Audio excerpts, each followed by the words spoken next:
Hey guys, welcome to the Liberal Hive Mind, a channel solely focused on exposing the abundant hypocrisy of the left. It's so funny how they always end up telling on themselves eventually. That's the golden rule with these leftoids, right? For months we've been screaming at the top of our lungs that all these movements and events that the left has been engaging in are totally fake, they're funded, they're astroturfed, coordinated top-down by the Democrat machine, organized by the web of NGOs, which is funded by the billionaire left-wing activists. And the moment we started to call that out, they responded with the usual, right? You're a bunch of right-wing conspiracy theorists, you're paranoid, there's no coordination. We all remember what Hakeem Jeffries said. We don't need to send paid protesters.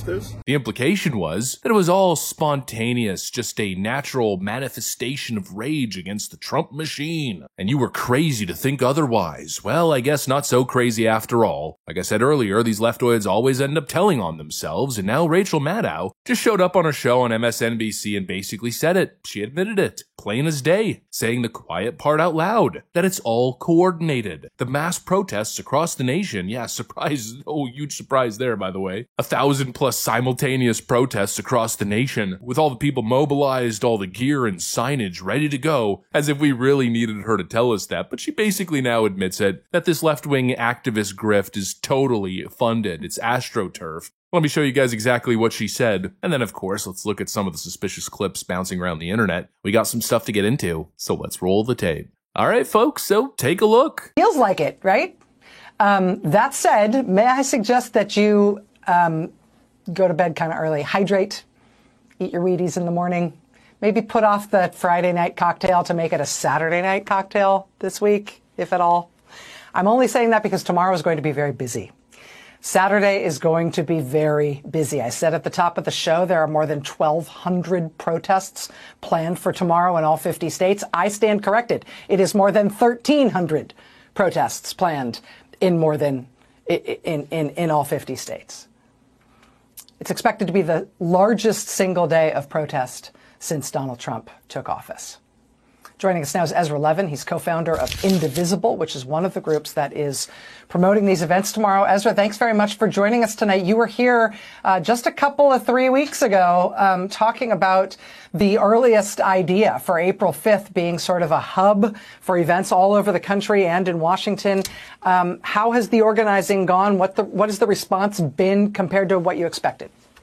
Gosh, Rachel, it's been incredible. Can I just say it has been incredible? We knew when we announced 3 weeks ago on the show that this was going to be the week where we saw an election in Wisconsin. We were cautiously optimistic about that election in Wisconsin for the Supreme Court. We didn't know we were going to kick Elon Musk's butt all across the state, but we were cautiously optimistic. We also didn't know that Cory Booker was going to give this incredible speech inspiring all of us and telling us that he was taking a stand in response to pushes from his own constituents. And we also didn't know that Donald Trump was going to launch a global attack on the economies of not our economy, but the global economy. This confluence of events, this sense that they are overreaching so much and there is a possibility to fight back and win is leading to this just incredible response. As you said, more than 1,300 events every single state. Yes, there are over 100 events in California. There are more than 60 in the state of New York, more than 50 in Washington. But it's not just blue states, Rachel. We see 17 events across the state of Montana, 14 across Alaska. This is everywhere. We're not just talking about one event in every state. We're talking about multiple, sometimes dozens of events. And these are normal, everyday people who are saying, hey, I've had enough.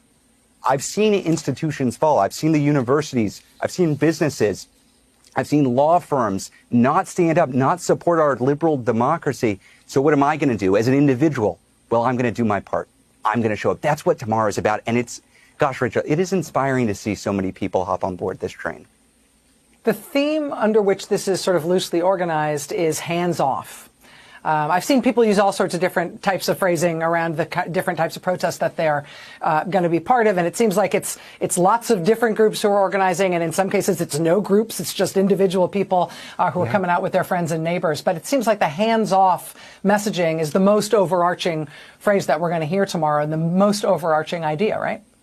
One of the beautiful things about this is it's meeting people where they are. we're all coming to this for a different reason. We can say, hands off the Department of Education, hands off our Social Security, hands off our Medicaid, hands off trans kids, hands off our communities, hands off our civil rights, hands off our democracy. Different things are bringing different people to this fight. That's good. That's okay. We can all come together and say no. And that's what we're going to see tomorrow. Yep, there's Rachel Maddow, the high priestess of MSNBC leftoid groupthink, just basically admitting it. There's nothing grassroots about what's going on here. It's all funded by billionaires. It's all organized by the left-wing patchwork of NGOs. And I mean, wow, what a surprise. All these left-wing NGOs that are likely collecting taxpayer dollars are now across the country protesting Elon Musk for shutting their grift down. I mean, it's absolutely unbelievable. And let me just show you the groups that are behind these mass protests.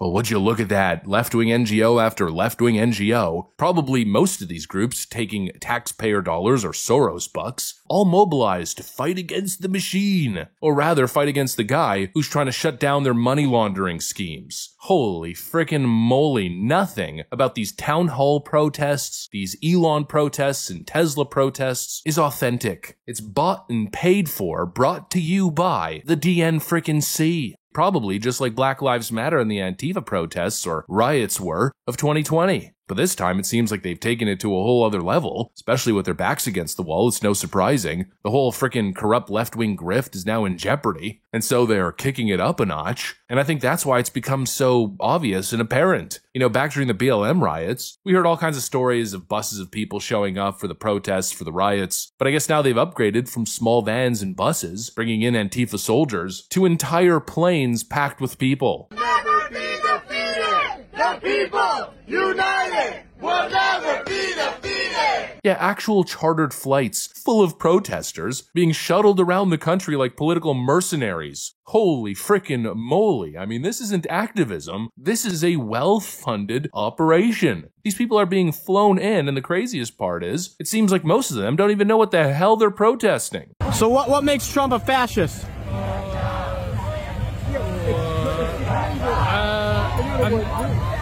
What makes Trump a fascist? He does things without Yeah, talk loud. I don't have my mic on.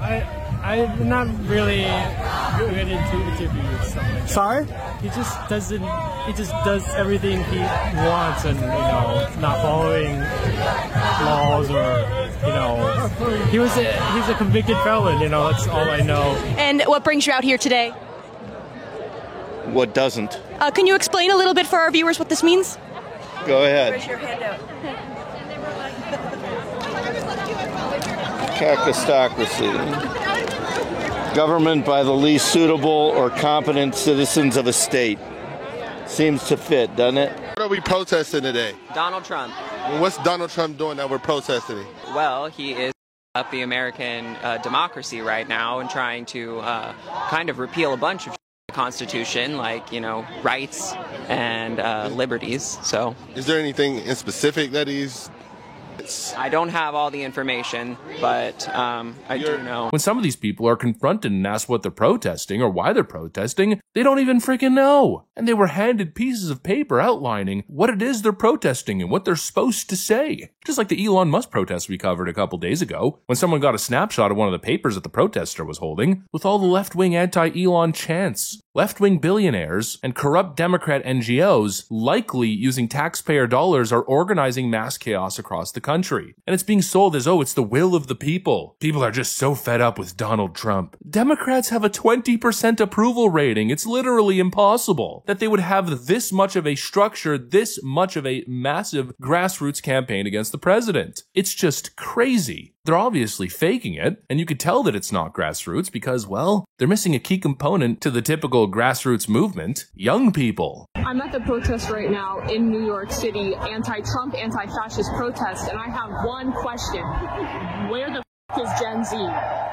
These people are cheering, they're talking like it's just the 60s, it's just like the 60s, and they're having conversations and walking slowly. There's no fight here. There's no youth here. It's all 30-somethings and their children, and then seniors, and God bless everybody who showed up today, but I'm really disappointed in the youth turnout. Where is the youth turnout? This is your future that is going to be impacted by the actions of the Trump administration. We get a crowd of 30-somethings and their children and seniors, and barely any teenagers. Barely any teenagers ever. Where are you going if you're not going to the protest right now?